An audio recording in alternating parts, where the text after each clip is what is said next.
Hi everyone, welcome back to your favorite biology channel called Ozone Classes. This is your biology mentor Vipin Kumar Sharma और आज हम लोग आगाज करने वाले हैं एक बहुत ही ज़्यादा नई और बहुत ही ज़्यादा अमेजिंग सीरीज का, जहां पर डेली बेसिस पर आपके दो लेक्चर्स आ रहे होंगे parallelly of 11th class and 12th class. These lectures will be totally packed with a lot of concepts, and after that we will be solving some most typical questions that were being asked in the examination from these topics. ये topics अगर आप clear कर लेते हैं, मेरी बताई हुई बातों को अगर आप सुन लेते हैं, मेरे दिए हुए होमवर्क को अगर आप लोग टाइम पर कर लेते हैं, एक साल अगर आप इस बैच को शिद्दत से फॉलो कर लेते हैं, ऐसी कोई ताकत नहीं है जो नीट में आपके 360 नंबर आने से रोक ले. ऐसी कोई ताकत नहीं है जो अगर आप बोर्ड स्टूडेंट हो तो आपके 70 आउट ऑफ 70 मार्क्स आने से रोक ले. प्लीज मेक श्योर कि आप लोग इस कंसिस्टेंट सीरीज के साथ उतने ही रेगुलर रहें जितना मैं आप लोगों के साथ रहने वाला हूं. मेरी एक साल की कमिटमेंट है आप लोगों के साथ, एंड मैं रिटर्न में आपसे वही कमिटमेंट चाहूंगा. और बिना आपका टाइम व्यर्थ किए हम लोग स्टार्ट करते हैं इस सीरीज को, जिसका नाम है द हाइपर बायोलॉजिस्ट सीरीज. और यहां पर हम लोग नीट को बहुत अच्छे तरीके से केटर करेंगे. मंडे टू फ्राइडे आपके दो लेक्चर्स आएंगे ऑन डेली बेसिस, जिसकी टाइमिंग है सुबह 9 बजे और दोपहर 12 बजे, जिसको आप लोग अपने शेड्यूल के हिसाब से देख सकते हो. शाम को एक वीडियो आएगी विच वुड बी एडिशनल, जिसमें आपको कुछ एक्स्ट्रा सीखने को मिलेगा, कुछ इंटरेस्टिंग सीखने को मिलेगा, जिसको आप लोग बहुत अच्छे तरीके से इम्बाइब कर पाएंगे, क्योंकि कुछ प्रैक्टिकल नॉलेज आपको वहां पर देखने को मिलेगी. सो प्लीज मेक श्योर कि आप इस सीरीज को बहुत ही मेहनत से, बहुत ही ईमानदारी से फॉलो करें और आप बहुत अच्छे स्कोर लाएंगे. इस बात का मैं आपको मेरी पूरी ऑडियंस के सामने दावा कर रहा हूं. स्टार्ट करते हैं हमारी सीरीज को और स्टार्ट करते हैं हमारे पहले लेक्चर को. The very first chapter that we are going to understand is the living world, जिससे हमारी बायोलॉजी की एनसीईआरटी की शुरुआत होती है. हम लोग सारे के सारे सिलेबियाई को फ्रेगमेंट्स में तोड़ेंगे, जो कि एनसीईआरटी ने पहले से तोड़ा हुआ है. जैसे लिविंग वर्ल्ड चैप्टर को 4 टुकड़ों के अंदर तोड़ा हुआ है. पहला जो टुकड़ा है that is what is living, उसको हम लोग आज कवर करेंगे. यानी 4 सेशंस के अंदर, 4 दिन के अंदर आपका ये टॉपिक कंप्लीट हो जाएगा. बकायदा हर टॉपिक के आपको हैंड रिटन नोट्स मैं हाथों से लिख लिख कर बनाकर आप लोगों को दूंगा, जिससे कि आप उनका रिवीजन कर सके और आप लोग भी अपने नोट्स साथ साथ बनाते रहें. मेरे नोट्स को सिर्फ रेफरेंस के लिए अपने साथ रखें. सबसे पहले, क्योंकि हम बायोलॉजी नाम के सब्जेक्ट को डीपली पढ़ने वाले हैं, we need to understand that what is biology. Biology में एक वर्ड आता है called bio, which is taken from a Greek word called BIOS.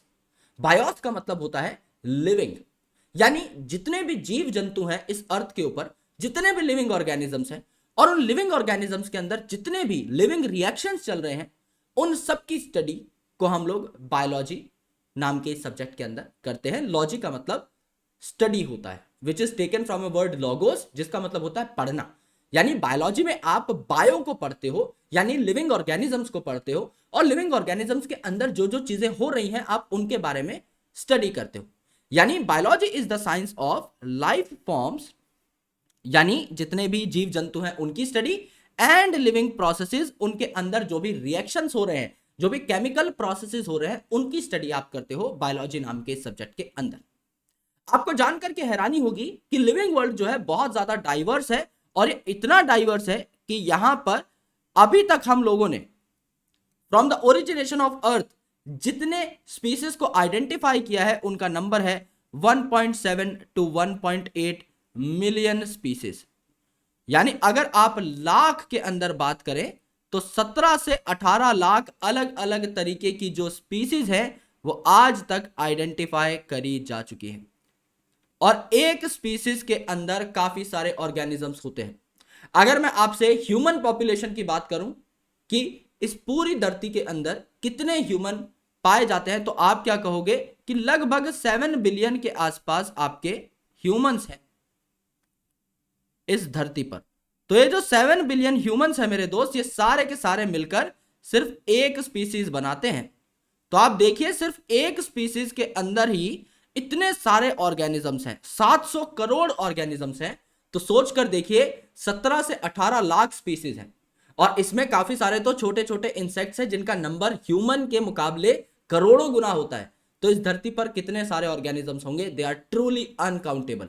Second important thing, ये वो ऑर्गेनिजम्स हैं जो हम कह रहे हैं कि हमने आइडेंटिफाई किए हैं. मेरे भाई हम 100% एक्यूरेट तो है नहीं, यानी हमने भी 10-20% ही चीजों को खोजा होगा। There are a lot of analysis. काफी साइंटिस्ट ने कहा कि आप तो 5% ही खोज पाए हो, काफी साइंटिस्ट ने कहा आप 10% खोज पाए हो, काफियों ने कहा 20% खोज पाए हो। हम अच्छे से अच्छा डेटा भी अगर मान के चले तो भी हम यार कह सकते हैं कि अगर हमने लेट्स से 15-20% भी इस दुनिया में जितने ऑर्गेनिजम्स हैं उनको खोज लिया, तो भी कितने सारे ऑर्गेनिजम्स अभी भी बचे हुए हैं जिनको आज तक हम लोगों ने आइडेंटिफाई ही नहीं किया है।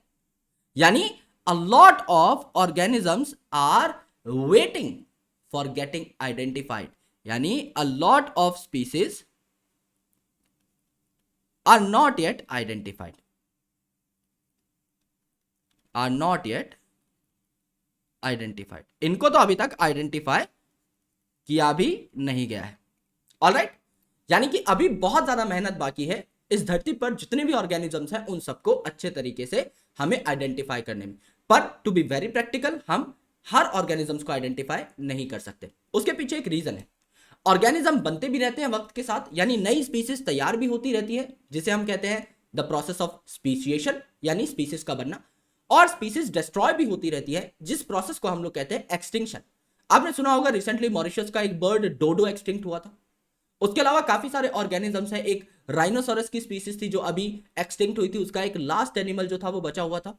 यानी हम काफी सारे ऐसे ऑर्गेनिजम्स हैं जिनको आइडेंटिफाई कर लेते हैं और उसके बाद वो एक्सटिंक्ट हो जाते हैं, लेकिन एक बहुत ज्यादा मेजॉरिटी है जो हमारे ढूंढने से पहले ही गायब हो जाते हैं।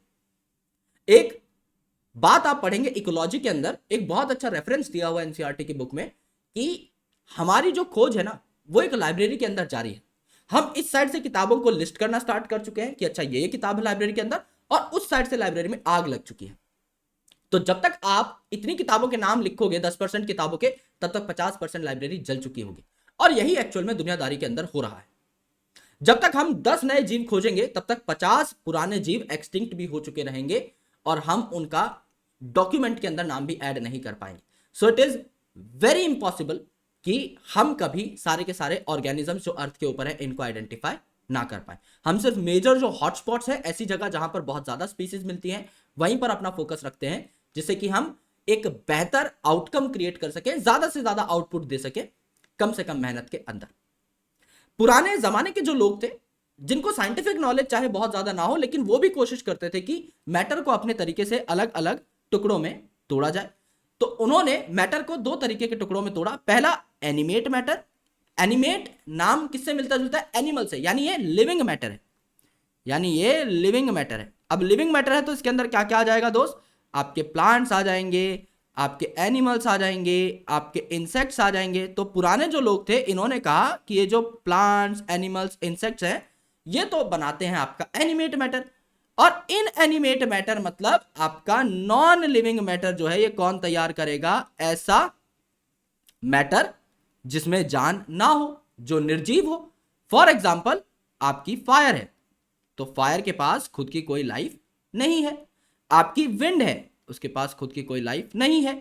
आपका समुद्र का पानी है ना, सी है, वाटर है, इनके पास खुद की कोई लाइफ नहीं है।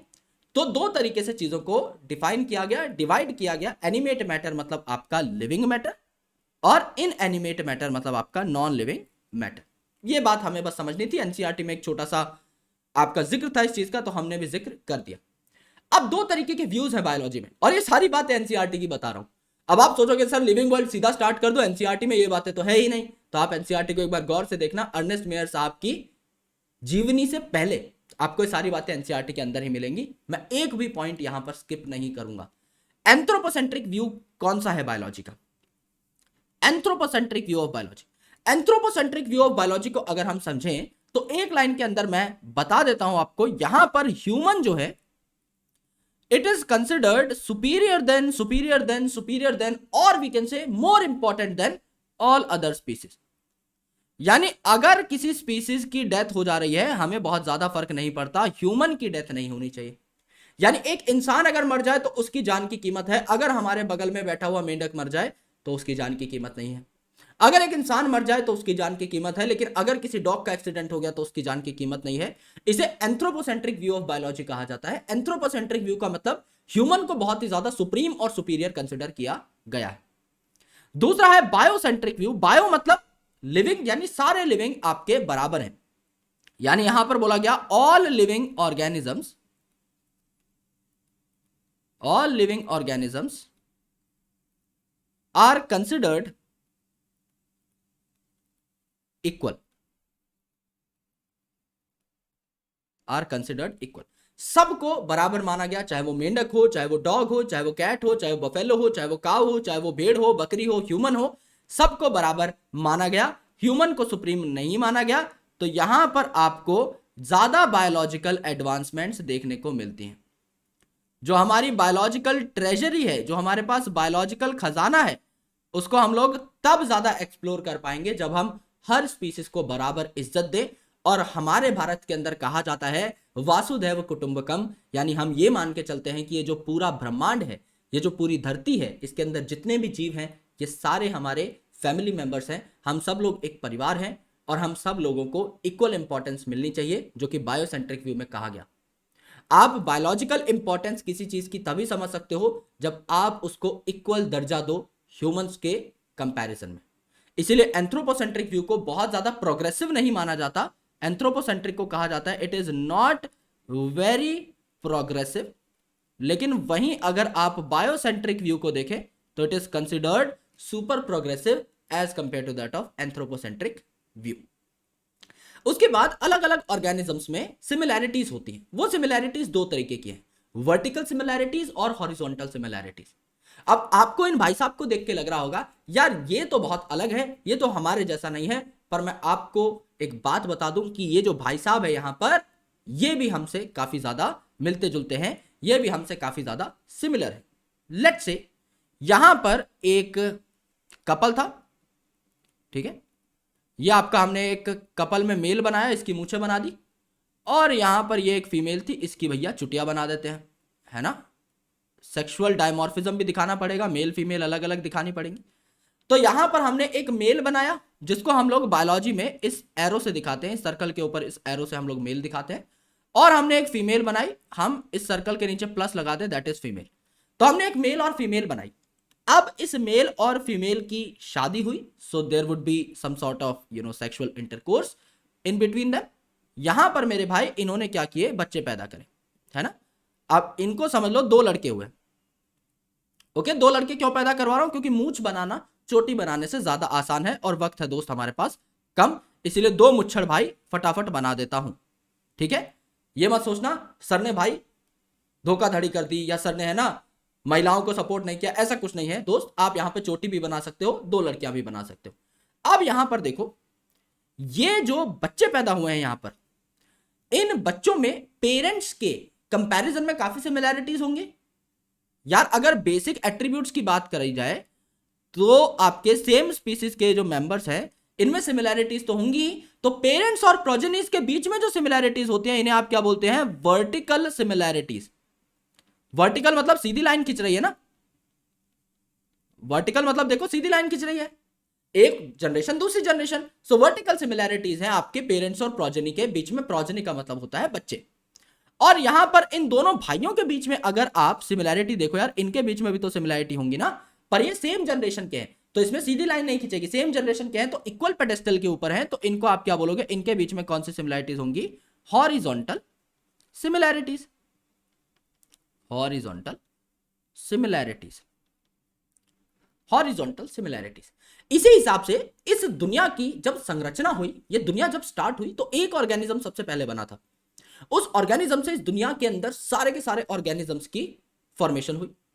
तो क्या आप ये कह सकते हो कि उस एक ऑर्गेनिज्म का डीएनए ही थोड़ा बहुत डिफरेंट होकर के, थोड़ा बहुत डिफर होकर के सब में गया होगा, सब ऑर्गेनिजम्स में गया होगा? That is the possibility and this is the truth. Yes, यानी ये जो भाईजान यहां पर खड़े हैं, हो सकता है ये हमसे काफी ज्यादा सिमिलर हो। सो ये जो भाई साहब यहां पर हैं, he is very similar to us, he is similar to us. Why? क्यों भैया हमसे सिमिलर है, ऐसा क्या है, ये तो अलग दिखता है? Because we share common genetic material, we share common genetic material. इस कॉमन जेनेटिक मटीरियल को क्या कहा जाता है मेरे बंधु? इस कॉमन जेनेटिक मटीरियल को डीएनए कहा जाता है। यह बात आपकी यहां पर सत्य है, यह बात आपकी सच है। तो इस दुनिया में पहले ऑर्गेनिज्म से लेके आज तक जितने ऑर्गेनिज्म बने हैं सबके अंदर सिमिलैरिटी है, यानी पास्ट, फ्यूचर, प्रेजेंट जितने भी ऑर्गेनिज्म है सबके अंदर कॉमन डीएनए है, कॉमन जेनेटिक मटेरियल है, तो सबके अंदर कुछ ना कुछ सिमिलैरिटी जरूर होगी। We all are linked via very same genetic material. I hope आपको पता लगा होगा कि वर्टिकल सिमिलैरिटी किसे कहा जाता है और हॉरिजॉन्टल सिमिलैरिटी किसे कहा जाता है। अब हम बात करते हैं हमारे साइंटिस्ट साहब की, जिनका नाम है अर्नेस्ट मेयर। इनका इंट्रोडक्शन एनसीईआरटी के फर्स्ट पेज के ऊपर दिया हुआ है, before starting the chapter living world. Ernst Mayr साहब 100 साल तक जिंदा रहे थे। 1904 में इनका जन्म हुआ था और 2004 में इनका निधन हो गया था। तो ये 100 साल तक जिए थे और 100 टॉप साइंटिस्ट पूरी दुनिया के जो आज तक हुए हैं उनमें इनका नाम शुमार था। इन्हें डार्विन कहा जाता था 20th सेंचुरी का, है ना, क्योंकि सन 1900 में इनका जन्म हुआ था, 1904 में, है ना, तो 1900 से 2000 तक का जो टाइम था इसे 20th सेंचुरी बोला गया। तो डार्विन ऑफ 20th सेंचुरी इन्हें कहा गया। क्यों कहा गया? क्योंकि डार्विन साहब का काम किस पे था? इवोल्यूशनरी बायोलॉजी पे था। तो यहां पर इवोल्यूशन पे अच्छी खासी रिसर्च करी थी आपके अर्नेस्ट मेयर साहब ने भी। इनको ट्रिपल क्राउन ऑफ बायोलॉजी मिला था, यानी 3 अवार्ड थे। ये 3 अवार्ड जिनको मिल जाते थे बायोलॉजी के अंदर, तीनों अवार्ड जिनके पास होते थे, कहा जाता था कि उनके पास ट्रिपल क्राउन है, उनके पास बायोलॉजी के तीनों ताज है। वो तीनों ताज कौन कौन से थे? सबसे पहला ताज आपका बाल्जन प्राइज, दूसरा प्राइज था आपका IPB, that is international prize for biology, और तीसरा प्राइज था आपका क्रेफूड प्राइज। ये तीनों हमारे प्यारे अर्नेस्ट मेयर सर को मिले हुए थे, इसीलिए इन्हें कहा गया कि ट्रिपल क्राउन ऑफ बायोलॉजी इनके सर पे विराजमान था। ट्रिपल क्राउन जो था इनके सर पे सजा हुआ था। और इन्होंने सबसे बड़ी जो मदद करी हमारी वो थी बायोलॉजिकल कंसेप्ट ऑफ स्पीसीज का एस्टेब्लिशमेंट। यानी काफी लोगों के हिसाब से, काफी साइंटिस्ट के हिसाब से स्पीसीज की डेफिनेशन अलग अलग होनी चाहिए थी। इन्होंने सबसे ज्यादा एक्सेप्टेड और सबसे ज्यादा सटीक डेफिनेशन हमें दी स्पीसीज की। तो वाइडली एक्सेप्टेड जो है स्पीसीज की डेफिनेशन वो हमें अर्नेस्ट मेयर साहब ने दी थी। तो इनके बारे में क्या क्या बातें याद करनी है? पहला, इन्हें डार्विन ऑफ 20th सेंचुरी कहा गया। दूसरा, दुनिया के टॉप 100 साइंटिस्ट की अगर कभी लिस्ट बनेगी तो अर्नेस्ट मेयर साहब का नाम उसके अंदर आएगा, और 100 साल तक ये जीवित रहे थे। तीसरा, ट्रिपल क्राउन ऑफ बायोलॉजी था इनके पास, क्रेफूड प्राइज, बाल्जन प्राइज और इंटरनेशनल प्राइज फॉर बायोलॉजी। और चौथा, इन्होंने बायोलॉजिकल कंसेप्ट ऑफ स्पीसीज को हमारे सामने रखा। बायोलॉजिकल कंसेप्ट ऑफ स्पीसीज क्या है? बायोलॉजिकल कंसेप्ट ऑफ स्पीसीज का मतलब यह था कि if two organisms of different species will mate together,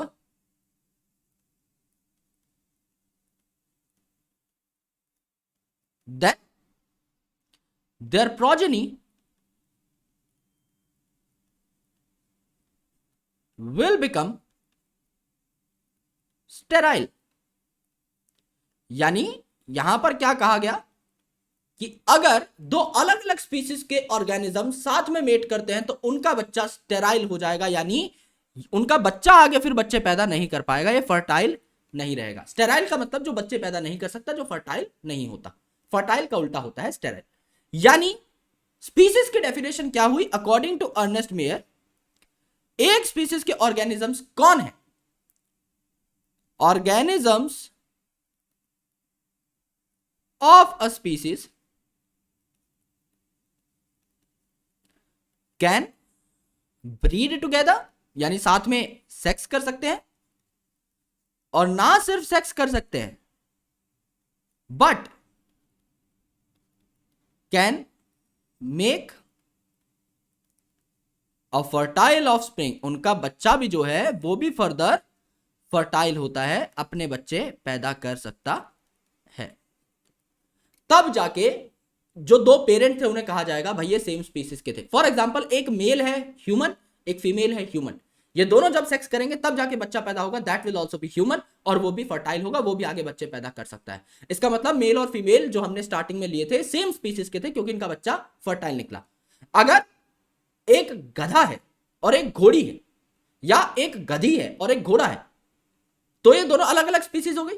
अगर ये साथ में ब्रीड करेंगे तो इनका बच्चा स्टेराइल होगा, क्योंकि वो डिसोबे कर रहा है बायोलॉजिकल कंसेप्ट ऑफ स्पीसीज को। फॉर एग्जाम्पल यहां पर देखो मेरे भाई, यहां पर आपका म्यूल तैयार हो रहा है, यहां पे हॉर्स जो है ये आपकी फीमेल हॉर्स है ना, इसे कहा जाता है मेयर, इसे कहा जाता है मेयर। और यहां पर डोंकी जो है ये मेल डोंकी है, यानी ये गधा है, ठीक है, सच में गधा है ना, ऐसे व्यंग नहीं कर रहा हूं। इसे कहा जाता है जैक। जब ये जैक और मेयर साथ में सेक्स करते हैं उस टाइम पर म्यूल डेवलप होता है, और ये जो म्यूल है इसको कहा जाता है प्यार से खच्चर, है ना। संदीप महेश्वरी सर काफी इस्तेमाल करते हैं ना इस शब्द का, खच्चर इसे कहा जाता है। और ये म्यूल जो है मेरे दोस्त, ये आपका स्टेराइल होता है ना। एक कहावत है कि गोली मारी राम को लगी घनश्याम को, मर गया पड़ोसी। तो वही बात है कि यहां पर गलती है जैक और मेयर की, गलती है घोड़ी की और गधे की, लेकिन मर गया बेचारा म्यूल, बिना बात ही स्टेराइल हो गया। इसको जो है बिना किसी गलती की सजा यहां पर मिली है। और इसी तरीके से अगर आप इनके सेक्सेस को अपोजिट कर दो, यानी मेल कर दो अगर आप हॉर्स को, फीमेल कर दो अगर आप डोंकी को, तो हिनी बन जाएगी, है ना। तो म्यूल और हिनी में भी फर्क है। सिमिलरली अगर आप लायन ले लो मेल और टाइगर ले लो फीमेल, तो लाइगर बन जाएगा। दोनों से आप मिक्सचर करोगे तो लाइगर बन जाएगा। सिमिलरली अगर आप मेल ले लो टाइगर, फीमेल ले लो लायन, तो टाइगॉन बन जाएगा। और ये सारे क्या हैं आपके स्टेराइल हैं, ये आगे बच्चे पैदा नहीं कर सकते, राइट। तो लाइफ खराब हो गया है किसका, म्यूल का लाइफ खराब हो गया है बिना बात ही। गलती है आपके जैक और मेयर की, और म्यूल जो है मेरा भाई बिना बात जो है खामखा स्टेराइल हो गया, है ना। चलो अब हम मेन टॉपिक पर पहुंचे। देखो इतना टाइम तुम्हें दिया just for the introductory purpose, चीजें कितनी सॉलिड जा रही हैं, you can easily recognise that, है ना। लिविंग वर्ल्ड की बात करते हैं। लिविंग वर्ल्ड में अगर हम देखें, then there are a lot of things and out of them ecological conflicts and cooperation are the most important one. Ecological conflict and cooperation किस किस के बीच में हो सकते हैं, among the members of population. जैसे हम सोसाइटी में रहते हैं तो सारे ह्यूमंस रहते हैं, तो ह्यूमन पॉपुलेशन एक सोसाइटी में रह रही है, ह्यूमंस का झुंड एक सोसाइटी में रह रहा है, तो क्या हम एक दूसरे को कॉपरेट करते हैं? यस। समझ लीजिए हमारे जो पड़ोस में आंटी रहती हैं, उनका जो है चीनी खत्म हो गई या दूध खत्म हो गया, और वो हमारे पास आ जाती है कि बहन जी थोड़ा दूध मिल सकता है प्लीज, चाय बनानी थी, घर पे मेहमान आए हुए थे, या दूध कम पड़ गया। We used to cooperate with them. And similarly same problem अगर कभी हमारे साथ हो गई, then they will also cooperate. तो कॉपरेशन का मतलब क्या है, यहां पर दोनों एक दूसरे की हेल्प करते हैं, हेल्प ईच अदर, है ना। जैसे भैया तुम पढ़ के नहीं गए एग्जामिनेशन में, पड़ोसी ने तुम्हारी हेल्प कर दी, एमसीक्यू बता दे भाई चौथे का दूसरा होगा क्या, तीसरा होगा पहला होगा, ऐसे करके हेल्प कर दी। सो हम क्या करते हैं, एक दूसरे के साथ कॉपरेट करते हैं। बट कॉन्फ्लिक्ट भी यहां पर होते हैं। जैसे कम्युनिटी की अगर आप बात करेंगे तो उसके अंदर शेर भी है, हिरन भी है, तो क्या होता है यहां पर, टाइगर ईट डियर, है ना। तो यहां पर क्या हो गया, एक कॉन्फ्लिक्ट भी है। तो आसपास के जो ऑर्गेनिजम्स हैं इनमें कॉपरेशन भी हो सकता है ना, और कॉन्फ्लिक्ट भी हो सकता है, यानी दोनों जो स्पीसीज है इनके बीच में झगड़ा भी हो सकता है, टकराव भी हो सकता है, एक दूसरे को मार काट भी जा सकता है वहां पे, उस केस में ऐसा भी हो सकता है। There are a lot of things, है ना। तो कॉन्फ्लिक्ट और कॉपरेशन बहुत इंपॉर्टेंट है, तभी ये दुनियादारी चल पाएगी। नाउ व्हाट इज लिविंग, जो कि हमारा पहला टॉपिक है, इसके बारे में जानते हैं कि लिविंग ऑर्गेनिजम्स आखिर होते क्या है। सो काफी सारे ऐसे डिस्टिंक्टिव कैरेक्टर्स हैं जो कि हमें बताते हैं कि लिविंग और नॉन लिविंग में आखिर फर्क क्या है। डिस्टिंक्टिव कैरेक्टर्स कुछ भी हो सकते हैं जो आप अपने मन से बना सकते हो। अगर समझ लीजिए आप 5वीं क्लास में होते और मैं आपको पूछता कि बताओ भैया लिविंग और नॉन लिविंग में क्या डिफरेंस है, तो आप जो मुझे बताते दे आर डिस्टिंक्टिव कैरेक्टर्स, है ना। जैसे आप बोल सकते हो लिविंग ऑर्गेनिजम्स के बाल होते हैं, लेट्स से एक बहुत फुद्दू सा तुमने मुझे रीजन दिया, पर बात तो ठीक है, बाल होते हैं। नॉन लिविंग चीजों के हो सकता है ना हो। There could be a case, जैसे इस माउस के बाल नहीं, तो कोई भी नॉन लिविंग चीज जिसके बाल नहीं है और मेरे हैं, तो कहीं ना कहीं मुझे एक बेसिक आइडिया लगा, है ना। फिर मैं जाके डीप सोचूंगा जब मैं 12वीं में हो जाऊंगा, 11वीं में हो जाऊंगा, अरे यार काफी सारे ऐसे एनिमल्स हैं जिनके बाल नहीं होते, क्योंकि सिर्फ मैमल्स में बाल होते हैं ना, बाकियों में तो नहीं होते। तब मुझे पता लगेगा, तब मैं जाके थोड़ा बड़ा सोच पाऊंगा, ब्रॉड सोच पाऊंगा। डिस्टिंक्टिव कैरेक्टर में कुछ भी बोल दो भैया हम चल सकते हैं, है ना, और नॉन लिविंग चीजें नहीं चल सकती। फिर आप बाद में सोचोगे अरे यार पेड़ भी तो लिविंग है, वो भी तो नहीं चल सक रहा। फिर आप उसको मॉडिफाई करोगे, फिर आप यहां पर एक वर्ड यूज करोगे ट्रांसपोर्ट, है ना, कि हम भी चीजें ट्रांसपोर्ट कर सकते हैं, प्लांट भी कर सकता है, पर नॉन लिविंग चीजें नहीं कर सकती। तो जैसे जैसे आप बड़े होते हो, आप में मैच्योरिटी आती है, तो आपके रीजंस और बेहतर होते चले जाते हैं। फिर आप बोल सकते हो भैया कि हमारी 2 टांगे हैं, है ना, और नॉन लिविंग चीजों की नहीं है। हम सांस ले सकते हैं, हम रेस्पायर कर सकते हैं, ब्रीद कर सकते हैं, खाना खा सकते हैं, डाइजेस्ट कर सकते हैं उस खाने को। There are thousands of reason that you can basically suggest over here, जिससे आपको पता लग जाए कि भैया लिविंग और नॉन लिविंग में क्या फर्क है। तो ऐसे असली कैरेक्टर्स को हमें देखना है। ये तो हो गई फालतू बात कि अब यहां पर हम लोग कुछ भी बोल रहे हैं, लेकिन हमें पता कैसे लगेगा कि वो कंक्रीट कैरेक्टर्स कौन से हैं जो हमें एक्चुअल में बता पाए कि लिविंग और नॉन लिविंग के बीच में भैया ये डिफरेंस है। तो 2 तरीके के फीचर्स यहां पर होते हैं, इन दोनों के बीच में डिफरेंस जानना बहुत जरूरी है। पहला कैरेक्टरिस्टिक फीचर। कैरेक्टरिस्टिक फीचर मतलब any feature that differs in living and non living. कोई भी ऐसा फीचर जो लिविंग और नॉन लिविंग के बीच में एक डिफरेंस पैदा करे उसे हम कैरेक्टरिस्टिक फीचर कहते हैं। यानी कोई भी कैरेक्टर, जैसे ऊपर वाले सारे के सारे, भाई हम सांस ले सकते हैं, वो सांस नहीं ले सकते, हम खाना डाइजेस्ट कर सकते हैं, वो डाइजेस्ट नहीं कर सकते, हम रिप्रोड्यूस कर सकते हैं, वो नहीं कर सकते।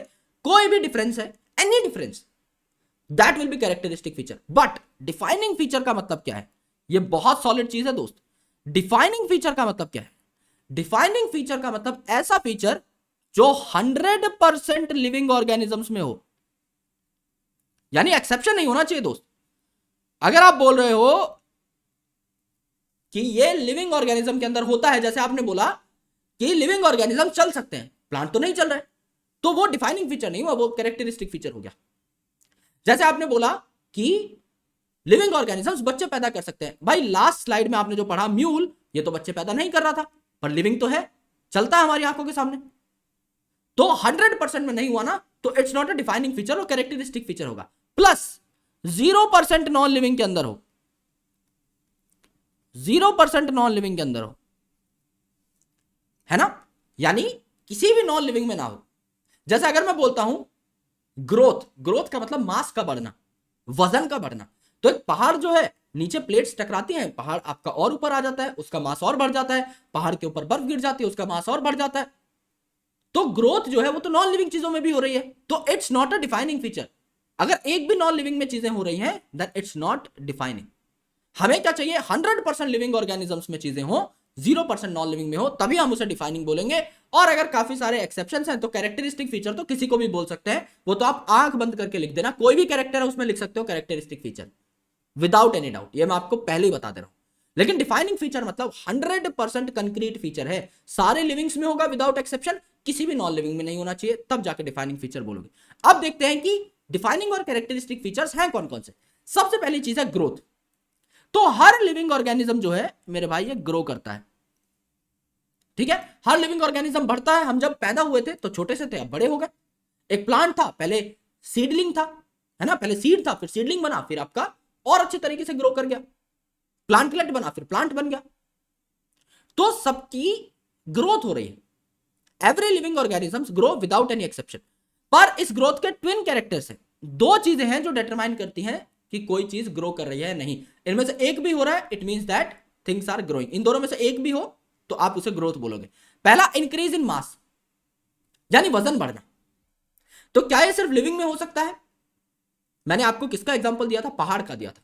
कोई मिट्टी का टीला है, समझ भाई, मिट्टी का टीला, उस पर तो और मिट्टी आके जमा हो जाएगी, तो उसका मास बढ़ा ना। कोई आपका माउंटेन है, उसके ऊपर स्नो आकर के जमा हो गई, मास बढ़ा। तो इंक्रीज इन मास जो है ये आपका अक्यूमुलेशन ऑफ मैटर से भी हो सकता है, जिसे हम कहते हैं accretion, can also occur via accretion या accumulation of matter. For example किस किस के अंदर? जैसे सैंड ड्यून के अंदर, माउंटेन्स के अंदर, बोल्डर्स के अंदर, है ना। तो यहां पर जो ग्रोथ है, इसीलिए इसे डिफाइनिंग फीचर नहीं बोला जाता, कैरेक्टरिस्टिक फीचर ही है। दूसरा, increase in number of individuals या increase in number of cells. जैसे अगर एक बैक्टीरिया है, यहां पर अगर एक बैक्टीरिया है, ये बैक्टीरिया आपका डिवाइड करता है, ये बैक्टीरिया आपका डिवाइड करता है, ये बैक्टीरिया आपका डिवाइड कर गया तो क्या हुआ, नंबर ऑफ सेल्स बढ़े मेरे भाई, नंबर ऑफ सेल्स बढ़ गए ना। या बैक्टीरिया में तो सेल ही इंडिविजुअल है, सेल ही एक ऑर्गेनिज्म है, तो नंबर ऑफ ऑर्गेनिजम्स बढ़े, नंबर ऑफ इंडिविजुअल्स बढ़े, यानी क्या हो गई, ग्रोथ हो गई। तो बैक्टीरिया में अगर सेल डिवीजन हो रहा है तो उसी को आप ग्रोथ बोल सकते हो, राइट। मल्टीसेलुलर ऑर्गेनिज्म जिनमें बहुत ज्यादा सेल्स होते हैं, इनमें भी सेल डिवीजन के थ्रू ही ग्रोथ होती है। जैसे अगर आप प्लांट को देखो तो एक पर्टिकुलर प्लांट के अंदर जो ग्रोथ है वो आपकी कंटिन्यूअसली होती रहती है। प्लांट्स ग्रो कंटिन्यूअसली, जिंदगी भर बढ़ते रहते हैं, क्योंकि उनके अंदर मेरिस्टेमेटिक सेल्स होते हैं, है ना। मेरिस्टेमेटिक सेल्स होते हैं जो बार बार डिवाइड करके प्लांट की ग्रोथ को बढ़ाते रहते हैं। बाद में उनकी ग्रोथ थोड़ी कम जरूर हो जाती है, जैसे एक पेड़ की मैक्सिमम ऊंचाई जाने के बाद ना वो तब भी ग्रो करता रहता है, बट उसकी ग्रोथ थोड़ी सी कम होती है, तो आप उसे भांप नहीं सकते। आपको एविडेंटली वो ग्रोथ दिखेगी नहीं, लेकिन वो ग्रो कर रहा है, चीजें बढ़ रही हैं। लेकिन अगर आप बात करें एनिमल्स की, तो animals stop growing after a period of time, after an as.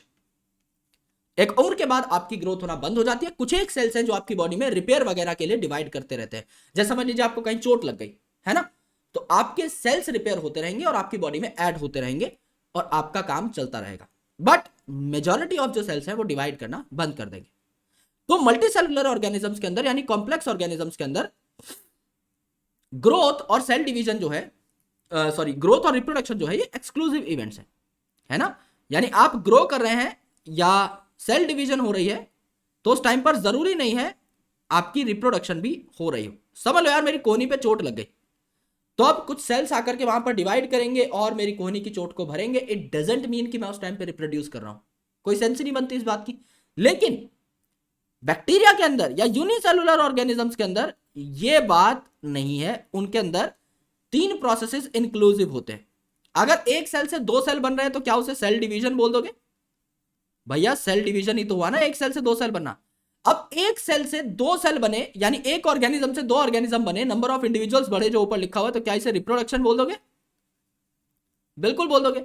और भैया एक इंडिविजुअल से 2 इंडिविजुअल बन गए, यानी आप इसे क्या बोल दोगे? ग्रोथ बोल दोगे। ऊपर जो लिखा हुआ है नंबर ऑफ ऑर्गेनिजम्स या इंडिविजुअल्स बढ़े, क्या आप इसे ग्रोथ बोल दोगे? बिल्कुल बोल दोगे।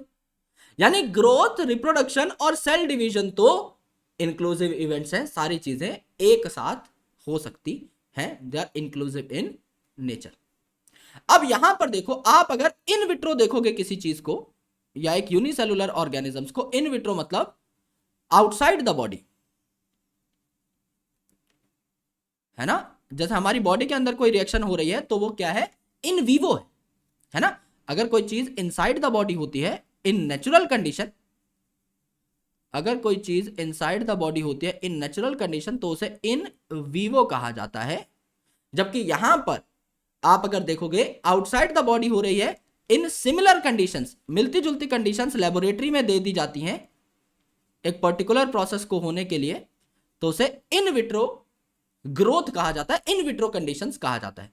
तो यहां पे एक बैक्टीरिया अगर आप देखोगे तो वो डिवाइड होकर बहुत ज्यादा बैक्टीरियाज बना लेता है। तो लेट्स से अगर आपने रात को एक बैक्टीरिया को छोड़ा इन द पेट्री प्लेट, यहां पर आपकी पेट्री प्लेट है, इस पेट्री प्लेट के ऊपर आपने रात को कुछ बैक्टीरियाज को छोड़ा, एक आधा बैक्टीरिया जो आपको दिखाई भी नहीं दे रहा था, लेकिन इसको जब आपने 8-10 घंटे छोड़ा, 12 घंटे छोड़ा, तो आपको अगले दिन जो पेट्री प्लेट दिखाई दी उसके ऊपर आपको बाकायदा एक बैक्टीरिया की कॉलोनी दिखाई दी। और उस कॉलोनी के अंदर क्या होते हैं? आपके 10⁻6 to 10⁻7 बैक्टीरिया होते हैं, यानी लगभग 10 लाख से 1 करोड़ बैक्टीरिया होते हैं इन दिस कॉलोनी। तो कॉलोनी देखकर आपको साफ ही पता लग गया कि भैया रात को इन्होंने खूब जम के रिप्रोडक्शन करी है, जबकि यहां पर आपके बैक्टीरियाज वर नॉट सीन, यहां पे दिखाई नहीं दे रहे थे, यानी एक आधा होगा कोई। लेकिन यहां पर अगले दिन जब आपने देखा तो करोड़ों बैक्टीरिया थे, इसका मतलब डिवीजन हुई है। तो आप अपनी बॉडी के बाहर या लेबोरेटरी कल्चर के अंदर अगर चीजों को देखोगे तो आपको साफ साफ ग्रोथ, सेल डिवीजन सब कुछ दिख जाएगा। कुछ चीजों के प्रमाण जो है आप साइंस में देख सकते हो। अब ग्रोथ जो है एक डिफाइनिंग फीचर क्यों नहीं है? क्योंकि ये जो माउंटेन्स हैं इनके ऊपर भी क्या हुई है? एक्रीशन हुई है, अक्यूमुलेशन ऑफ मैटर हुई है। तो इनका क्या बढ़ गया, मास बढ़ गया। और अगर इनका मास बढ़ गया तो यहां पर क्या हो गया मेरे दोस्त, इनकी ग्रोथ हुई है। और अगर नॉन लिविंग चीज ने ग्रो कर लिया तो ये एक डिफाइनिंग फीचर तो बिल्कुल भी नहीं हो सकता। हां, हम ये मान सकते हैं कि कोई भी नॉन लिविंग ऑर्गेनिज्म ग्रो नहीं करता, तो 0% वाला जो हमारा क्राइटेरिया वो फिट है। कोई नॉन लिविंग चीज जो है, डेड चीज ग्रो नहीं करती, लेकिन काफी सारी चीजें हैं जिनके ऊपर मैटर जमा हो जाता है। इंटरनल ग्रोथ नहीं है उनके अंदर, there is no internal growth. बात समझना, इंटरनल और एक्सटर्नल ग्रोथ के अंदर फर्क है। जैसे हमारी बॉडी जो है वो इंटरनली ग्रो कर रही है ना, अंदर से अर्ज आ रही है ग्रो करने की, तब हमारा साइज बढ़ रहा है। ऐसा थोड़ी हमारे ऊपर मिट्टी जमा हो गई और तब हम ग्रो हुए, नहीं। लेकिन यहां पर अगर आप देखोगे, माउंटेन्स जो है मेरे दोस्त, ये आपके बाहर से बढ़े, यानी एक्सटर्नल ग्रोथ हो सकती है, इंटरनल नहीं हो सकती। राइट, इंटरनल ग्रोथ नहीं हो सकती, एक्सटर्नल ग्रोथ हुई है। लेकिन भाई ग्रोथ तो ग्रोथ है, तो हम लोग यहां पर कह सकते हैं it's not a defining feature. तो अभी तक हमें एक भी डिफाइनिंग फीचर नहीं मिला। अब सेकंड फीचर हम लोग देखते हैं, रिप्रोडक्शन। रिप्रोडक्शन क्या होता है? रिप्रोडक्शन एक ऐसा बायोलॉजिकल प्रोसेस है जिसको करने से प्रोजेनीज बनती हैं, यानी बच्चे पैदा होते हैं, मोर और लेस सिमिलर टू पेरेंट्स, यानी या तो सिमिलर से ज्यादा, या तो पेरेंट्स से ज्यादा सिमिलर हो सकते हैं, क्योंकि भाई सेम स्पीसीज के हैं तो आपकी अच्छी खासी सिमिलरिटी हो सकती है ना। लाइक बेगेट्स लाइक का फेनोमेना यहां पर लगता है, यानी अगर पेरेंट्स ह्यूमंस हैं तो बच्चा भी ह्यूमन ही होगा, तो सिमिलरिटीज होंगी। या कई बार लेस सिमिलरिटीज भी होती हैं, क्योंकि यहां पर वेरिएशन आ सकती है इन सेक्सुअल रिप्रोडक्शन। वेरिएशंस जो है आपकी सेक्सुअल रिप्रोडक्शन में आती हैं due to recombination and crossing over, जो आप आगे चल के पढ़ेंगे। तो जब दो ऑर्गेनिजम्स के गैमेट फ्यूज हो रहे हैं तो दोनों के कैरेक्टर मिक्स होंगे, तो एक नया ऑर्गेनिज्म बनेगा ना, नया इंडिविजुअल बनेगा, उसमें कुछ चीजें नहीं होंगी, तो वेरिएशंस यहां पर आ सकती है। तो मोर और लेस सिमिलर आपका बच्चा तैयार हो सकता है। अब अगर असेक्सुअल रिप्रोडक्शन हो रही है, यानी एक ही पेरेंट इन्वॉल्व है, असेक्सुअल रिप्रोडक्शन में क्या होता है, इट्स मोनोपेरेंटल रिप्रोडक्शन, तो only single parent is involve. तो जब बच्चा पैदा होता है वो 100% इसी पेरेंट से मिलता जुलता होगा, है ना। और सेक्सुअल रिप्रोडक्शन अगर आप देखो तो यहां पर आपके दो पेरेंट्स होते हैं जिनके कैरेक्टर्स आपस में मिक्स होते हैं, तो दो पेरेंट्स यहां पर इन्वॉल्व होते हैं। अगर ये दो पेरेंट्स इन्वॉल्व होंगे मेरे दोस्त, तो इनके कैरेक्टर्स मिक्स होंगे, बच्चे में ज्यादा वेरिएशन आएंगी, तो वेरिएबिलिटी आपकी यहां पर बढ़ती है, वेरिएबिलिटी आपकी यहां पर बढ़ती है। जबकि सिंगल पेरेंट इन्वॉल्व होने के कारण असेक्सुअल रिप्रोडक्शन में क्लोन्स तैयार होते हैं, यानी 100% सिमिलर बच्चा आपका बनता है, 100% सिमिलर प्रोजेनी आपकी यहां पर तैयार होती है। यह बात आपको देखनी है। ऑलराइट, असेक्सुअल रिप्रोडक्शन अलग अलग तरीके की हो सकती है। जैसे आप यहां पर देखेंगे तो फंगस जो है ये कैसे डिवाइड कर सकते हैं, ये मिलियंस ऑफ असेक्सुअल स्पोर्स आते हैं,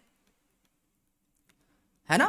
तो ये असेक्सुअल स्पोर्स को हवा में छोड़ देते हैं और जहां भी जाकर ये स्पोर जर्मिनेट करेंगे वहां नए फंगस तैयार हो जाएंगे। ईस्ट और हाइड्रा की अगर आप बात करें तो बडिंग इन ईस्ट आपने सुना होगा, एक छोटा सा बड तैयार होता है। एक मेन आपकी बॉडी है अगर लेट्स से हाइड्रा की या ईस्ट की, तो उस मेन ऑर्गेनिज्म की बॉडी पे छोटा सा बड लगा रहेगा जो कि बाद में डिटैच हो जाता है और ग्रो करके नया ऑर्गेनिज्म बना लेता है। प्लेनेरिया जो कि एक प्लेटीहेल्मिन्थ है यानी फ्लैट वर्म है, इसमें ट्रू रीजनरेशन होती है। ट्रू वर्ड यहां पर बहुत इंपॉर्टेंट है। ट्रू रीजनरेशन मतलब अगर आप प्लेनेरिया के 3 टुकड़े कर दोगे तो 3 नए प्लेनेरिया बन जाएंगे। अब देखो, F for fungus, F for filamentous algae और प्रोटोनेमा ऑफ मॉसिस में क्या होगा, एफ फॉर फ्रेगमेंटेशन होगा। यहां पर इनके अगर 2 फ्रेगमेंट हो गए तो 2 नए ऑर्गेनिज्म तैयार हो जाएंगे। अमीबा जो है या आपका बैक्टीरिया जो है, इसमें क्या होता है, फिजन होता है, यानी एक अमीबा या एक बैक्टीरिया 2 टुकड़ों में टूट जाता है, 2 नए सेल्स बना लेता है। ये अलग अलग टाइप के रिप्रोडक्शन है, खासकर असेक्सुअल रिप्रोडक्शन। रिप्रोडक्शन जो है it is not a defining feature. क्यों? क्योंकि अब ये तो आपका किसी नॉन लिविंग में होता नहीं है, तो 0% नॉन लिविंग में होता है, तो ये बात तो आपकी करेक्ट है। तो दिक्कत कहां हो गई, 0% नॉन लिविंग में होता है, दिक्कत कहां हो गई कि म्यूल्स, लाइगर वगैरह जो आपके बने थे 2 अलग अलग स्पीसीज के कॉम्बिनेशन से, ये तो आपके बच्चे पैदा नहीं कर सकते। अब आपका स्टेराइल ह्यूमन कपल है कोई, है ना, विकी डोनर फिल्म देखिए ना, अलग अलग प्रकार की तकलीफें हो जाती हैं जिससे कि कोई ह्यूमन बच्चा पैदा नहीं कर पाता। स्टेराइल ह्यूमन कपल्स है, वर्कर बीज है, स्टेराइल वर्कर बीज, अगर आप मक्खियों की बात करते हो यहां पर, तो सिर्फ रानी मक्खी जो है फीमेल्स के केस में बच्चे पैदा कर सकती है, वर्कर बीज बच्चे पैदा नहीं कर सकते। तो ये जिंदा तो है लेकिन बच्चे पैदा नहीं कर रही, that's why reproduction is not considered as a defining feature of living organism. ये भी कैरेक्टरिस्टिक फीचर है, डिफाइनिंग फीचर नहीं है। इसमें भी आपके 100% लिविंग वाला जो फेनोमेना है वो ठीक से आपका अच्छे से नहीं ऑक्यूपाई किया गया। अब बात करते हैं मेटाबॉलिज्म की। मेटाबॉलिज्म में आपको यह जानना है मेरे दोस्त कि आपकी बॉडी जो है या किसी भी लिविंग ऑर्गेनिज्म की बॉडी जो है ये काफी सारे केमिकल्स की बनती है। ये केमिकल्स अलग अलग क्लासेस के हो सकते हैं, छोटे हो सकते हैं, बड़े हो सकते हैं। ये केमिकल्स एक दूसरे में इंटर कन्वर्ट होते रहते हैं और ये जो इंटर कन्वर्जन है ये आपकी रिएक्शंस के थ्रू होती है जिसे कहा जाता है मेटाबॉलिक रिएक्शन। सो मेटाबॉलिज्म क्या है? एक पर्टिकुलर ऑर्गेनिज्म के अंदर जितने भी केमिकल रिएक्शंस हो रहे हैं सबका sum is called as metabolism. So metabolism क्या है? Sum total of all chemical reactions, sum total of all chemical reactions occurring in an organism, occurring in an organism। सारे के सारे जो केमिकल रिएक्शंस हैं इनका सम जो एक ऑर्गेनिज्म के अंदर हो रहा है। अब सम टोटल जितने भी रिएक्शन है सारे के सारे मेटाबॉलिज्म है। तो दो तरीके के रिएक्शंस यहां पर मेजरली होते हैं। ये दो तरीके के रिएक्शन कौन कौन से हैं? एक तो तोड़ने वाले रिएक्शन यानी काटने वाले जिन्हें कहा जाता है कैटाबॉलिज्म यानी कैटाबॉलिक रिएक्शन, और एक है जोड़ने वाले यानी एनाबॉलिक रिएक्शन जिन्हें कहा जाता है एनाबॉलिज्म। तो कैटाबॉलिज्म और कैटाबॉलिक रिएक्शन यानी काटने वाले, ब्रेकडाउन रिएक्शन इन्हें कहा जाता है। भाई किसी चीज का अगर ब्रेकडाउन करोगे, किसी चीज को अगर तोड़ोगे तो एनर्जी रिलीज होगी। तो यहां पर क्या होता है? एटीपी रिलीज होती है। जैसे आपकी बॉडी में अगर आपने खाना खाया तो खाना टूटेगा ना आपकी बॉडी के अंदर आके, छोटे छोटे टुकड़ों में डाइजेस्ट होगा तो उससे आपको एनर्जी मिलेगी, इसीलिए तो आप खाना खाते हो। और एनाबॉलिक मतलब सिंथेटिक रिएक्शंस, किसी चीज को बना रहे हो तो बनाने में एनर्जी लगती है मेरे भाई, है ना। तो एनर्जी यहां पर क्या होगी? आपको डालनी पड़ेगी, एनर्जी आपकी कंज्यूम होगी। सो कैटाबॉलिक रिएक्शंस में एनर्जी रिलीज होती है। रिलीज होगी तो इन्हें क्या बोल दोगे दोस्त? रिलीज होती है तो इन्हें क्या बोलोगे? एक्सोथर्मिक रिएक्शन बोल दोगे या एक्सर्गोनिक रिएक्शन बोल दोगे? एक्सर्गोनिक रिएक्शन बोल दोगे। और जहां एनर्जी लगती है उन्हें एंडोथर्मिक या एंडरगोनिक रिएक्शन बोल दोगे। केमिस्ट्री में हमारा ये पढ़ा हुआ है अच्छे तरीके से। ये बात आपकी होती है, किसी भी तरीके का रिएक्शन हो उसका सम टोटल एक ऑर्गेनिज्म के अंदर जो हो रहा है that is called as metabolism. अब ये मेटाबॉलिक रिएक्शन सर्वाइवल के लिए बहुत इंपॉर्टेंट है। So every organism, every living organism possess metabolism, possess metabolism। एक भी एक्सेप्शन नहीं है, हर लिविंग ऑर्गेनिज्म में मेटाबॉलिज्म होता है और किसी भी नॉन लिविंग चीज में मेटाबॉलिज्म हो ही नहीं सकता, है ना। तो यहां पर क्या है? मेटाबॉलिज्म पहला डिफाइनिंग फीचर हमें मिला। अब देखो, अगर आप इन विट्रो कोई रिएक्शन कराते हो यानी आपने अपनी बॉडी के बाहर एक टेस्ट ट्यूब के अंदर कोई रिएक्शन कराया, तो ये जो रिएक्शन है ये भी वैसा ही होगा जैसा आपकी बॉडी के अंदर होता था। भाई रिएक्शन तो सेम ही है ना। समझ लो ग्लूकोज को मैं अपनी बॉडी में, ग्लूकोज पी लिया मैंने, पायरुवेट में कन्वर्ट कर लिया। अगर मैं उसे टेस्ट ट्यूब में पायरुवेट में कन्वर्ट कर रहा हूं एंजाइम वगैरह डाल के, तो भी तो पायरुवेट ही बन रहा है, रिएक्शन तो सेम है। सो इन विट्रो रिएक्शन भी सेम रिएक्शन होती है, इन विट्रो रिएक्शन भी सेम रिएक्शन होती है। तो इट इज लिविंग रिएक्शन, यानी मेरी बॉडी में जैसा लिविंग रिएक्शन हो रहा था वैसा सेम लिविंग रिएक्शन आपका इन विट्रो टेस्ट ट्यूब के अंदर हो रहा है। But it is not a living thing, है ना। But it is not a living thing, पर ये एक लिविंग थिंग नहीं है,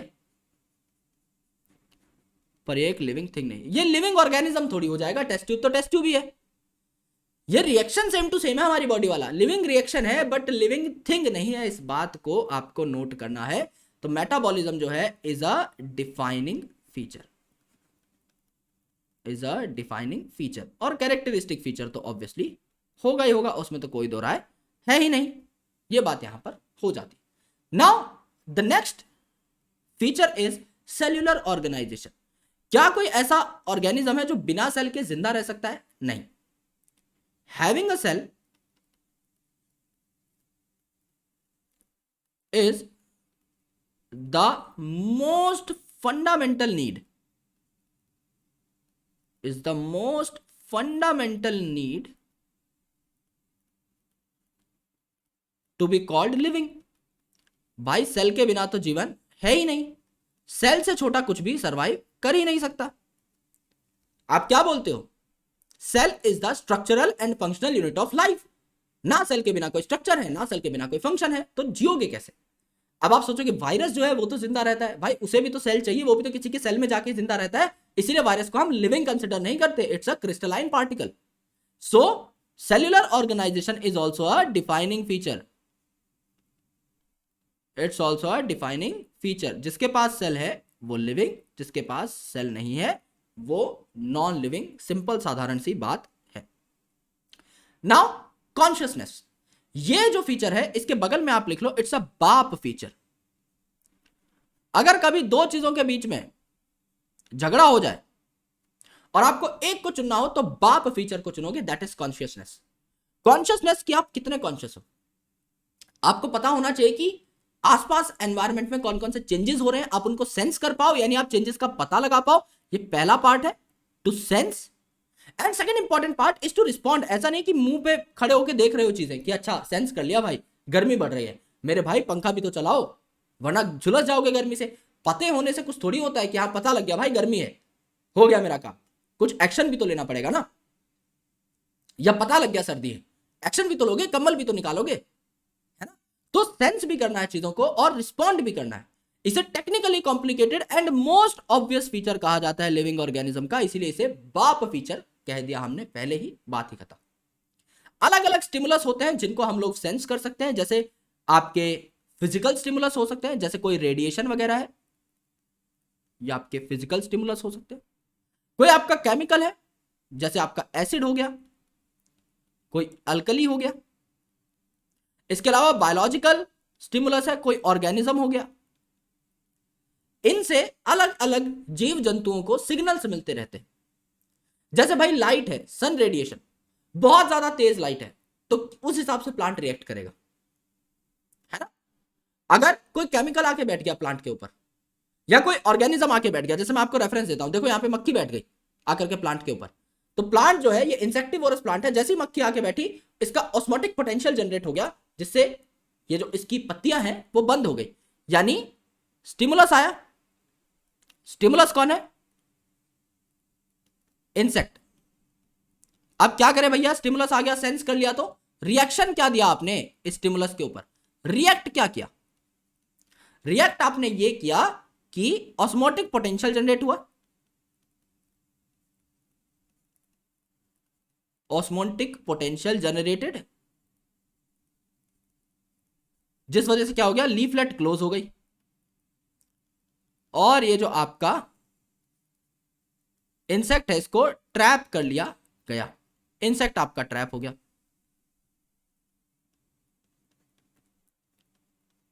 इंसेक्ट जो है इसका आपको ट्रैप कर लिया गया, सिंपल सी बात है ना। यानी कॉन्शियस है आपका प्लांट इस केस में जहां पर एक बायोलॉजिकल स्टिमुलस आया, ठीक है। फोटो पीरियड जो है ये भी आपका ऑर्गेनिजम्स में बहुत इंपॉर्टेंट रोल अदा करता है। फोटो पीरियड जो है, फोटो का मतलब क्या है? Light.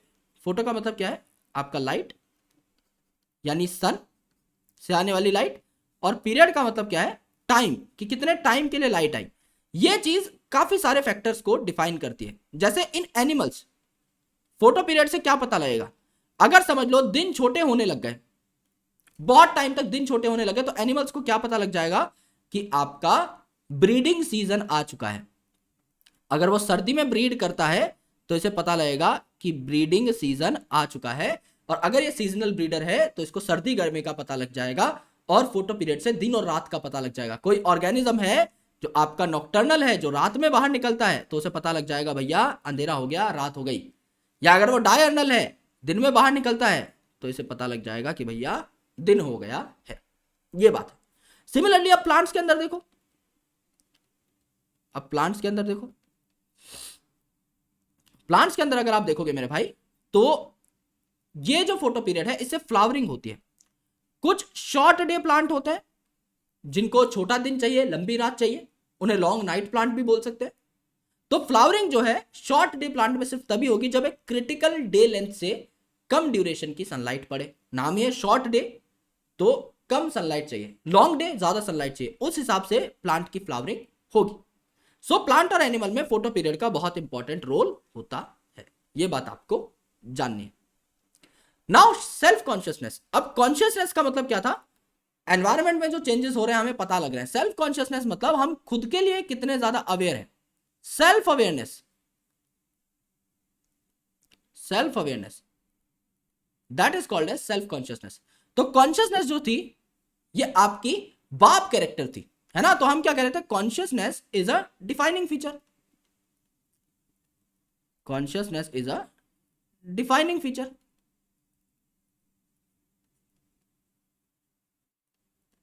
Is a defining feature.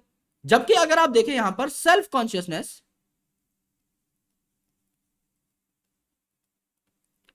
जबकि आप यहां पर अगर देखें सेल्फ कॉन्शियसनेस, तो ये क्या है मेरे दोस्त? आपका नॉन डिफाइनिंग फीचर है। क्यों भैया?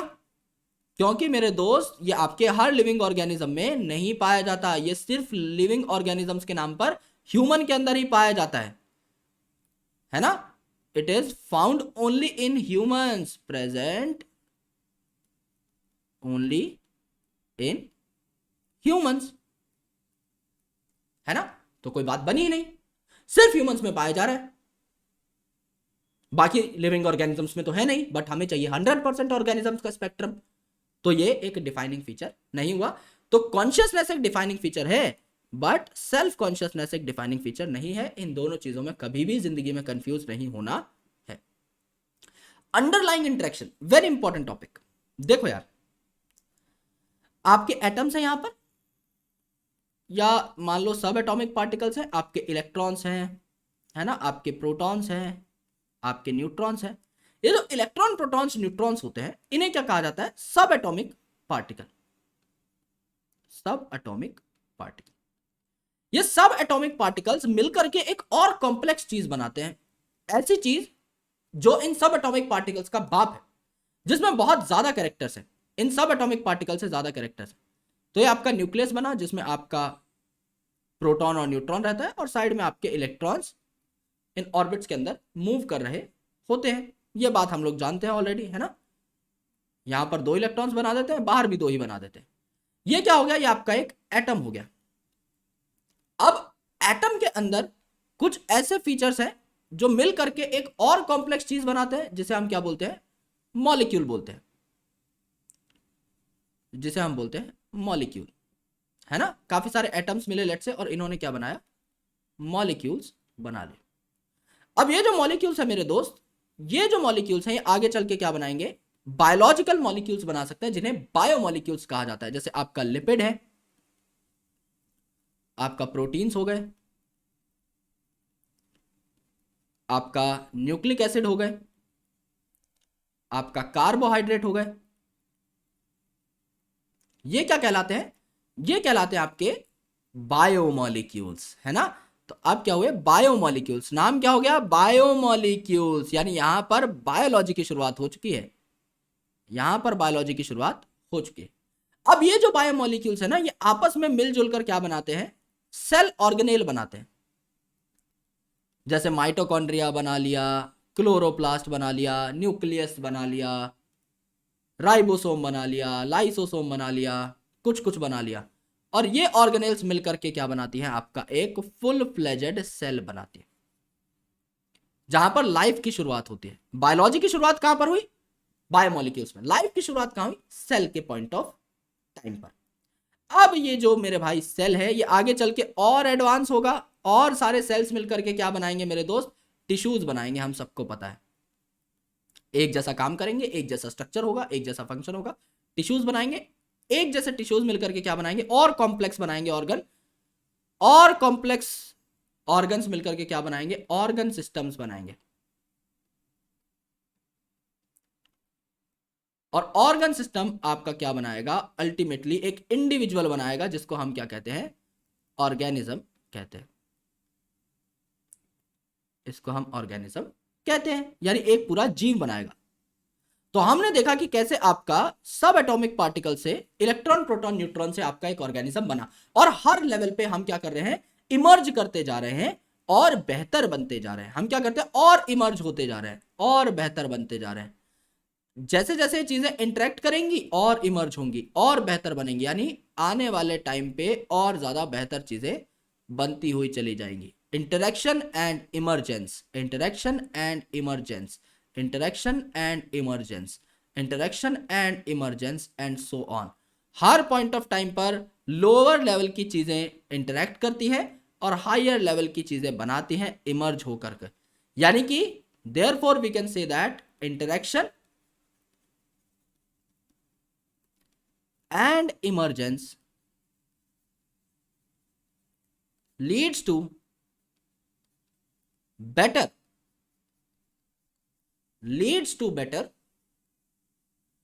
characters at higher level, यानी जैसे जैसे लेवल बढ़ता जाएगा उस हिसाब से चीजें बेहतर होती जाएंगी, just because of the underlying interactions. तो डेफिनेशन क्या है एक लिविंग ऑर्गेनिज्म की, है ना। यहां पर एक छोटी सी ट्रिक है जिसको मैं बुलाता हूं राइजेस, है ना। लिविंग ऑर्गेनिज्म भी राइज करना चाहता है। राइजेस, आर का मतलब क्या है, सेल्फ रेप्लिकेटिंग, यानी अपने आप की कॉपी बना सकते हैं, अपने डीएनए को रेप्लिकेट कर सकते हैं, खुद को रेप्लिकेट कर सकते हैं। रेप्लिकेट मतलब डिवाइड करना, कॉपी बनाना यानी रिप्रोड्यूस करना। आई का मतलब इंटरेक्ट करना, एक दूसरे के साथ इंटरेक्ट करते हैं, इमर्ज करते हैं। जस्ट लास्ट स्लाइड में पढ़ा, interact emerge, interact emerge, interaction करना। उसके बाद एस का मतलब है सेल्फ रेगुलेटिंग, खुद को रेगुलेट कर सकते हैं, है ना, खुद को रेगुलेट कर सकते हैं। जब हमारे मदर और फादर साहब का गैमेट मिला था, ये दोनों के गैमेट्स मिले, तो एक सिंगल सेल जाइगोट बना। अब उस जाइगोट को क्या पता था कि हाथ भी बनाना है, पैर भी बनाना है, आंखें भी बनानी है, इतने सारे ऑर्गन्स बनाने हैं, 206 हड्डियां भी बनानी है। वो तो एक सिंपल सा सेल है, सिंगल सेल है जाइगोट। तो उसके अंदर रेगुलेशन प्रॉपर्टीज थी। एक सेल को भी पता है कि उसे कैसे ट्रिलियंस ऑफ सेल बनाने हैं, एवरीथिंग इज रेगुलेटेड। ई का मतलब क्या है, इमर्ज होना या इवॉल्व होना। ओके, इमर्ज होना, इंटरेक्शन एंड इमरजेंस हमने देखा था, या इवॉल्व होना, टाइम के साथ बेहतर बनते चले जाना। काफी ऐसे केसेस हैं जिनमें आपकी इवोल्यूशन जो है वो रेट्रोग्रेसिव भी होती है ना, but most of the time it is progressive, but it could be retrogressive. इस पे क्वेश्चन भी मैं आपको कराऊंगा। एंड एस का मतलब क्या है आपका, यहां पर आखिरी जो एस है इसका मतलब है स्टिमुलस का जवाब देना, यानी यहां पर बात आ गई आपकी कॉन्शियसनेस की। ये आपकी करेक्ट डेफिनेशन है। Living organisms are self replicating, evolving, self regulating, interacting systems capable of responding to external stimuli. सिर्फ राइजेस वर्ड याद कर लो, सब याद हो जाएगा। पास में देखते हैं भाई क्या धूम मची हुई है। One of the most typical question, which one of the following aspect is an exclusive characters of living things. कौन सी ऐसी चीज है जो लिविंग थिंग्स का एकदम एक्सक्लूसिव कैरेक्टर है, सिर्फ लिविंग में ही। Isolated metabolic reaction in vitro, क्या इन विट्रो रिएक्शन बॉडी के अंदर होते हैं? नहीं, ये तो वैसे ही नॉन लिविंग यानी बाहर होते हैं बॉडी के, तो ये तो वैसे ही हट गया।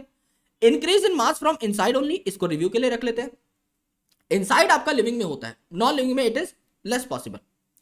Perception of events happening in the environment and there memory, यानी बाप आ चुका है यहां पर। मैंने क्या बताया था, अगर बाप बेटा दोनों प्रेजेंट है तो बाप पर टिक लगेगा, यानी कॉन्शियसनेस की बात हो रही है कि आपका यहां पर क्या होगा, परसेप्शन कर रहे हैं आप इवेंट्स की और मेमोरी बना रहे हैं, यानी रिएक्ट भी कर रहे हैं उस पर। Increase in mass by accumulation of material, तो ये वैसे गलत हो जाएगा। अक्यूमुलेशन ऑफ मटेरियल आपका जो है नॉन लिविंग्स के अंदर होता है। तो बी और सी में से B is correct kind of, है ना, लेकिन सी जो है बाप है और बाप के आगे किसी की नहीं चलती, इसीलिए वहां पर बताया गया है technically complicated and most obvious feature of living organism. Very good question, hard to solve but concept clear है, हो जाएगा। यहां पे भी एक मिलता जुलता क्वेश्चन है। Living organism can be unexceptionally distinguished from non-living things on the basis of their ability for, कौन सी ऐसी चीज है जो एकदम 100% कंक्रीट है। Interaction with environment and progressive evolution, मैंने क्या बताया था, रेट्रोग्रेसिव इवोल्यूशन भी हो सकता है इन सम केस, गलत। रिप्रोडक्शन आपका वैसे ही एलिमिनेट हो जाएगा, it's not a defining feature. Growth and movement, growth आपका वैसे ही गलत है। रिस्पॉन्सिवनेस टू टच, यानी आपका क्या है, कॉन्शियसनेस की बात हो रही है। कॉन्शियसनेस की बात हो रही है, डी आपका आंसर हो जाता है। इसके अलावा अगर आप देखें बायोलॉजिकल ऑर्गेनाइजेशन स्टार्ट हुई, कहां से स्टार्ट होता है? क्या सेल पे बायोलॉजिकल ऑर्गेनाइजेशन स्टार्ट हुई? यहां पे लाइफ स्टार्ट हुई थी। ऑर्गेनिज्मिक लेवल, ये तो बहुत ऊपर चले गए हम लोग। ऑर्गेनिज्म लेवल पे तो आपकी इकोलॉजी स्टार्ट हो जाती है, जिसको कहा जाता है ऑर्गेनिज्मिक इकोलॉजी या फिजियोलॉजिकल इकोलॉजी। एटॉमिक लेवल पे केमिस्ट्री स्टार्ट होती है मेरे भाई, है ना, केमिस्ट्री स्टार्ट होते हैं। सब माइक्रोस्कोपिक मॉलिक्यूलर लेवल, इनको आप क्या बोल सकते हैं? बायोमॉलिक्यूल्स, बायोमॉलिक्यूल्स, है ना, ये बायोमॉलिक्यूल्स पे आपकी लाइफ स्टार्ट होती है। Very good question. These are the typical most questions जो कि आपके यहां से पूछे जा सकते हैं। आई होप आपको इस सेशन को देख के मजा आ गया होगा। ऐसा ही सेशन आपको पेड बैच के अंदर भी मिलता है और बेहतर फीचर्स के साथ, जो कि आप अवेल कर सकते हैं courses.brillix.io से, जो कि हमारी वेबसाइट है। एक बर्थडे केक के प्राइस में आपको अपनी पूरी साल की पढ़ाई मिलती है हाइपर बायोलॉजिस्ट बैच के अंदर, जो कि पेड बैच है, उसमें काफी सारी चीजें एडेड है। सो प्लीज मेक श्योर आप लोग जाकर ज्वाइन करें। सिर्फ 999 रुपीज में आपको 11th और 12th क्लास का सब्सक्रिप्शन मिलता है एंड 1499 में आपको 11th 12th कंबाइंड सब्सक्रिप्शन मिलता है 1 साल के लिए। और काफी सारे और भी कोर्सेज हैं जो आप एक बार वेबसाइट पे जाएंगे तो आपको दिखेंगे, लिंक डिस्क्रिप्शन में है, जाकर के ज्वाइन कर लेना। ऑलराइट, और आप मुझे अलग अलग सोशल मीडिया हैंडल्स पर भी फॉलो कर सकते हैं। इंस्टाग्राम पर ब्रिलिक्स पर, जो कि दुनिया की सबसे पहली स्टूडेंट कनेक्टिंग ऐप है। आपके लिए होमवर्क क्या है और डेली का होमवर्क क्या है? मैं जो भी आपको पढ़ाऊं उसके नोट्स आपको बनाने हैं और उन नोट्स की पीडीएफ आपको बना करके अपलोड करनी है। मैं रेगुलरली चेक करूंगा और कमेंट भी करूंगा आपके पोस्ट के ऊपर। रेगुलरली अपलोड करोगे ब्रिलिक्स के ऊपर, मुझे फॉलो कर लो ब्रिलिक्स पे जाके, और डेली बेसिस पर मुझे पीडीएफ चाहिए। 365 दिन मुझे तुम्हारी पीडीएफ चाहिए, टॉपिक वाइज पीडीएफ चाहिए, ठीक है? डन। Take care. और बहुत मजा आया यार ये लेक्चर लेके, मुझे पर्सनली बहुत मजा आ गया। आपको कैसा लगा मुझे प्लीज बताइएगा इन द कमेंट सेक्शन। इस वीडियो को अपने दोस्तों के साथ शेयर कीजिएगा, और पेड बैच अगर आप ज्वाइन करना चाहते हैं, अपने दोस्तों को रेकमेंड करना चाहते हैं हमारी टीम को सपोर्ट करने के लिए, तो प्लीज करिएगा। Thank you so much, bye bye, take care. मिलता हूं आपसे अगले सेशन के अंदर, जहां पर हम इस चैप्टर को और आगे बढ़ाएंगे और बेहतरीन चीजें सीखेंगे। शुक्रिया, bye bye, take care, lots of love, जय हिंद।